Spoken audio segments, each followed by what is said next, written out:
Let's meet our guests. In Tehran, we have Seyed Sadegh Emamian. He's founder and former director of the Governance and Policy think tank. In Washington, D.C., we have Reza Khanzadeh. He is a senior foreign policy advisor to the US-Iran Chamber of Commerce. In Berlin, in Germany, we have Thomas O'Donnell, American energy and geopolitics strategist and former global fellow of the Wilson Center in Washington, D.C. And I'm delighted to say that here with me in this studio, we have Chris Doyle, Director of the Council for Arab-British Understanding. You're all very welcome to this roundtable. Reza, to you, first of all, just give us your impression of where you think Iran's nuclear ambitions lie right now. I think the way it's going to look moving forward is more of the same. We've noticed that even with all the strikes that have occurred on Iran's nuclear sites, there's been some hints as to when and or where U.S. was going to strike Iran, and also when and or where Israel was going to strike Iran. So which it gave Iran, I believe, enough time for them to move certain parts of their nuclear program into other locations to keep them safe. So once the conflict ended, they could restart. Now, whether their nuclear program is going to continue to be civilian or if they will ratchet up and go even closer to a nuclear, bomb, so to speak, I think that remains to be seen, given that even the ceasefire right now doesn't seem to be in place. There was currently an attack by Israel on Iran just right now as we're speaking. So with this threat, I think Iran might find itself caught between a rock and a hard place, so to speak, where they need to have some type of, bargaining chip, if you will, to protect the regime and also to protect the country from any further type of escalation or conflicts or attacks from foreign entities. Because we also have to keep in mind that Iran is more or less, surrounded by, I think, 40 U.S. military bases, and they have neighbors in Pakistan and India and Israel who have, nuclear weapons. So they want to find themselves in a position of strength rather than weakness. So as far as any kind of conversations, I think of there being a complete, dismemberment of their nuclear program or just giving up a nuclear program, I think that's a non-starter for Iran. Because even if you ask the majority of the Iranian citizens whether or not they want a nuclear program, the vast majority do. Now, whether or not it looks, civilian or otherwise, that's a different conversation. But, the vast majority of the Iranian people do want to see their country have a nuclear program. Let's bring in Seyed. Let's bring in Seyed in Tehran. Sure. Seyed, what's your view of where the nuclear program stands right now? Is it terminal? Is it fatal, the bombing that has happened? Actually, it's still technically unclear for me, at least, as an academic and think tanker, what has happened there. But it's clear that, as Reza said, Iranian society has been very much in support of the nuclear civil program. That that it roots back to the pre-Islamic revolution in 1979. Even during the Shah, there was an ambition in the Iranian government to reach such kind of the nuclear technical capability.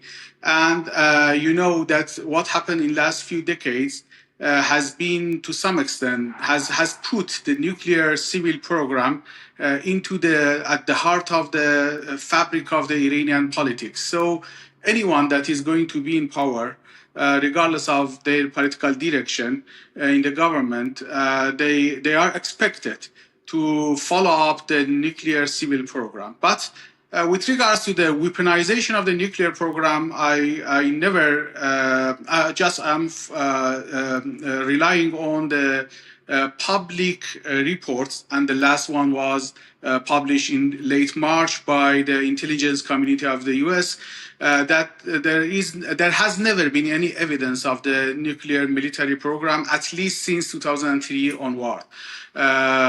So I won't see any chance for nuclear militarization to be at the top of the agenda for the Iranian government, but continuing with the nuclear civil program, with some, of course, technical changes, it's something that is still expectable and I think politically very much demanded by the society as a whole. Thomas, President Trump used the phrase obliterated. It's quite clear that has not happened because Israel then followed up with more bombs. Give us your impression of where the program now stands. Going back a long ways, I've been working on this since, I think, the Carter administration. Clinton. What American strategists, when you hear them talk about these things, if anybody wanted to really destroy the Iranian nuclear program, it was always said it had to be done in a surprise attack because they had to get the maximum number of personnel of both engineering and skilled trades and also the leaders of it so that Iran couldn't regenerate the program. And it looks like that's what was attempted by the Israeli-U.S. alliance in this. They tried to kill as many as they could right off. I don't have a good assessment of how far they went. And they, of course, only the United States, everybody knew going way back, only the United States could possibly destroy these deep underground sites. An attempt was made, and I think there's still not, at least no public assessment of how effective that was. Even if they didn't break into the big centrifuge hall at Fordo, the vibrations and so forth might have done great damage. No doubt the program is set back considerably. I would just point out Iran has something like 400 kilograms, according to the IAEA, of 60% enriched uranium. That 60% of it is U-235 fissile uranium. No country in the world who's only got a peaceful program for reactors ever does that. It's unprecedented. So, by doing this, whether they actually intended to sometime soon or will try to sometime soon, they would have to, get sufficient centrifuges working, cascades working to up that to 90. But they wanted to at least show the West and the U.S. and Israel that this was a threat, and then use that for whatever negotiating purposes. Thanks, Thomas. Chris, to you, talk to me about the scientists that have been killed, because the knowledge is still in the system. The knowledge will have been shared. So, yes, it's been a setback for Iran, but the ambition is clearly still there to become a nuclear state. I think actually one of the hardest things will be to determine intent. I think that of all the parties concerned, so yes, they would have hit back. I totally agree with Thomas, the program, but it's not been terminated. But the Iranian leadership would have also seen a determination that perhaps they'd underestimated, both on behalf of the Israelis and the Americans. So if they wish to continue a clandestine program going towards a nuclear weapon, then they're running the risk of this going back to war, and next time there won't be a US president calling the bombers back. So I think that actually the Iranian leadership would have been somewhat shaken by all of this. The fact that they were able to target these scientists, leading members of the IRGC and others within the Iranian system, in quite an impressive tactical display of power and intelligence. So they have got some decisions here, and they may well decide to use, if they have those stocks of enriched uranium, that is a card in those negotiations. And one has to wonder, will Iran, having seen this, determine actually the long-term picture is do a really serious deal, get those sanctions lifted, and then maybe reactivate some sort of program clandestinely later on if they so wish. But if they were to try to hold on to it now, I think they will know that they will be back in a conflict situation. And clearly from the Iranian response to the Israeli and then the American strikes, they know they don't have militarily a winning hand. At best, it is to try to hold out, to stay alive, to keep the regime going. So, in some ways, I think that they need to sue for peace, and I think that's why their response to the US strikes were clearly well choreographed, not designed to escalate in order to have an exit. The one party that hasn't really looked for an exit strategy was the Israelis. They were the ones that started this. Netanyahu is the one who set the region alight, not just with Iran, Syria, Palestine. And the question to my mind is, will the Israelis stay quiet? Will Trump be able to keep them quiet to allow the sort of negotiations that could produce a deal that would put the Iranian program back under proper monitoring to allow the international community to be satisfied and at ease with it to take place?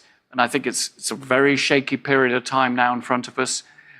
It's going to require some patient diplomacy. Patience is not something we've seen a lot of at the moment in the case of all the actors in this particular war. Thanks, Chris. Reza, to you, that's a very good point Chris makes, isn't it, about Benjamin Netanyahu?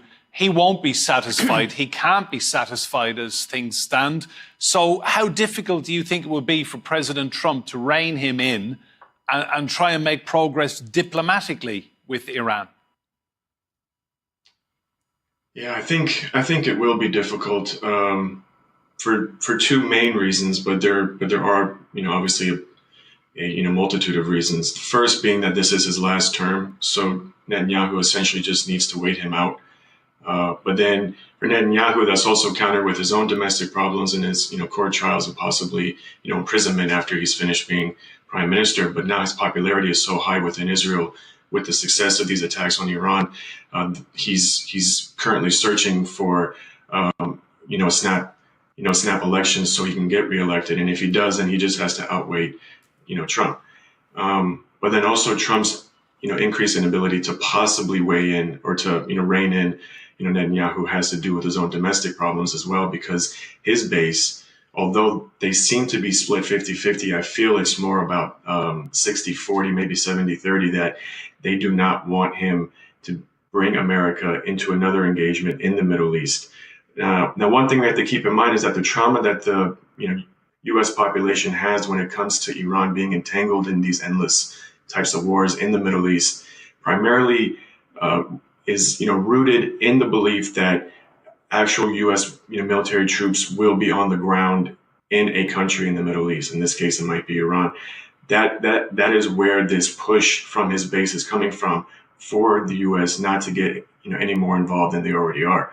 But I think Trump's approach with this is purely through the Air Force and supporting Netanyahu and his military with increased numbers of bombs, and also military planes.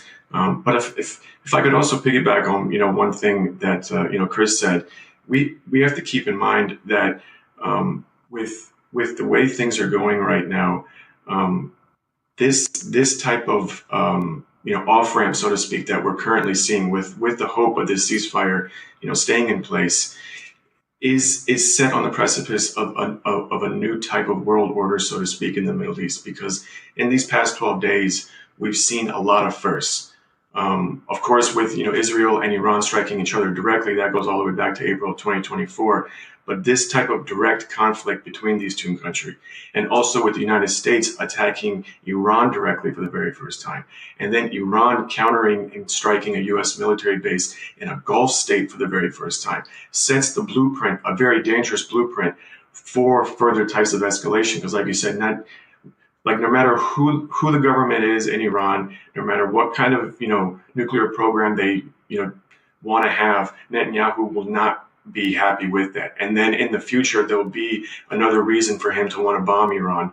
And then if the U.S. president doesn't have a level head, just like Chris said, it could lead to a higher escalation, because now we have the foundation of what this escalation is at a bare minimum. So finding this off ramp with this ceasefire and being able to have some type of deal where all parties agree is of the utmost importance, because this is essentially a ticking time bomb, so to speak. Thanks, Reza. Let's bring in Seyed again. Seyed, any impression or understanding of just how much the nuclear program has cost the Iranian government over the years? How popular is this with the Iranian public? Actually, as I said before, it seems that Iranian society in general is in support of the nuclear program, civil nuclear program. It has been not only shown or evident in some recent survey and studies. It has been mainly the result of long-term political support or political, maybe one say political propaganda in favor of the nuclear program as a kind of the national pride. So I think in general, Iranian society is in support of it, and it's not a post-revolutionary phenomenon. It has some history back. But what's important is that Iranians are not saying what is happening now or what has happened in the last 12 days as a result of their nuclear program. They are, at the moment, they are the framework that Iranian society is understanding the Israelis' aggression is kind of the existential threat to the Iran as a civilizational, historical society. They are thinking that Israel's plan is not only against the Iranian nuclear program, is against the Iran as a regional power, and is part of the Israelis' aggression and expansionism that has affected several other countries before Iran, and Iran is not the only one. So I think Iranian society doesn't see the current situation as a result of the nuclear program. They are seeing the current situation as a result of as part of the Israeli fabric, as the source of insecurity in the region, and as a very expansionist and aggressive kind of the political project in the region. So I think we need to understand how Iranian society thinks about the current situation, whether or not they are thinking it only through the lens of the nuclear program, or they are thinking it as another regional aggression project that has been previously experienced and has been previously implemented in other countries in the region by the Israelis' aggression and expansionism. Thanks, Seyed. Thomas, to you, how difficult do you now think it will be for Tehran to relaunch the nuclear program if that is the decision they make? Well, again, without a detailed assessment, but I think a country with 90 million people, with vast territory, with experience, sooner or later they could get this running again at some level. But they'll be, hunted by the Americans and the Israelis. If you don't mind, I think something here is, why are they doing this? And why has this game been going on for 20 some years? And from my point of view, it was actually back in 2003, after 9/11, the Iranians were very happy with what happened in Iraq. The Americans had removed their mortal enemy from power, and they wanted to make a grand bargain. And they offered all sorts of things. They offered to, turn Islamic Jihad and Hezbollah into political social organizations, to make their nuclear program a tabletop program, help with Al Qaeda. And Bush thought it was great, and Connie Rice thought it was great, and Colin Powell. But the neocons came in and convinced them that, okay, so Iran sanctions are lifted. They make a lot of money in the oil sector. They're even now the fourth biggest producer. They're going to make a lot of money. Do you trust them not to do a Saddam, in the sense of, what Saddam did in Kuwait? Do you trust them? And Bush was convinced, no, I don't trust them. And on the Iranian side, they couldn't understand at first. Why did they say no? We agreed to everything the Americans ever wanted, and it's sunk in that it's us they want. They don't trust us, and we're afraid of regime change. So that's why they basically restarted the nuclear program, in my view, at the time, was they didn't have any chip. They helped the Americans resolve the problems in Iraq, because that was existential to both sides, and they didn't have any chips left. So they developed this as a chip. The same thing after ISIS. They were still suppressing ISIS. They still had this problem. And the problem with this chip is, if you go ahead and just develop a nuclear weapon, every president has said, we'll immediately bomb you. And, it'll be 1 or 2 nuclear weapons against a whole lot of them if it came down to that. So it's always been to come as close as you can to get the best deal. And essentially, it's for a security guarantee. Obama got the deal, but I would just say American political system was so maximalist, the hawks, they wouldn't even accept the deal where Iran gave up all its highly enriched uranium to the Russians. And we're following all the rules that were set down. So Trump came in, and he's not going to get any deal that's really better. It's just that if Trump does it now, after going through this, I think finally the hawks in the United States will go along with it. And on the other hand, the Iranians several times had opportunities where the Europeans intervened and others to say, look, if you make some deals, we can walk this along and you can join the family of nations.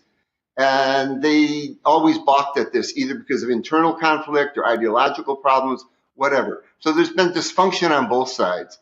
Hopefully, I can see Witkoff came very close to a deal after 5 meetings with the Iranian foreign minister, and Trump had set a 60-day deadline. They didn't meet it, and he went along with, Bibi, with Netanyahu to do this. But the Iranians show they're still willing. It might be possible for Trump to make a deal, maybe not that different than Obama's JCPOA, and we move forward. That's what I would hope. Thank you, Thomas. Chris, final point to you. As Thomas is pointing out, there's clearly a deal here to be had at some stage. There's a deal, and one of the reasons that I think it could go forward is because actually it should be in the natural interests of all parties to go down this deal. Having seen and actually stared into the abyss of what war could have looked like, I think that there is a sharpening realization of what it could cost. Imagine if the Straits of Hormuz had been closed, and Thomas can probably elaborate in great detail as to what might have happened if Bushehr had been bombed and you'd had some sort of fallout. So having looked at that, I think most actors in the international system want to see a deal. They want to see a deal to welcome Iran into the family of nations. I think that's absolutely true. And they could put and should put a generous offer to the Iranians. Play ball. Don't start supporting armed actors across the region, undermine other states' security. Don't pursue a nuclear weapons program, and then, we can see sanctions lifted, you being part of the region once more. You've already repaired relations with Saudi Arabia and several other countries, and you can get back into a situation where Iran occupies the sort of status that it should have in the region. To do that, you've also got to persuade the Israelis. And you've got to say to Netanyahu, look, we've got this deal, go with Iran down this line. Maybe in the future, there'll be some sort of acceptance of the other, an informal agreement or whatever between the two sides. Iran commits not to make threatening statements, Israel too, and the two can learn to live with each other, these two states. It will require, though, the other issues to be sorted out. If Gaza continues in the way that it's going, that genocide gets even worse as it is, then I'm afraid that will inspire other groups, other actors to take action. It will inspire hostility towards those who are complicit, including the United States, including countries like Germany and Britain. Also with Syria, if Israel continues to want to undermine the potential for a transition, a successful transition in Syria, that is also very destabilizing to the region. And remember that it was actually President Trump who said he was going to lift sanctions against Syria. So he's actually on board with a lot of the steps that are required for the region.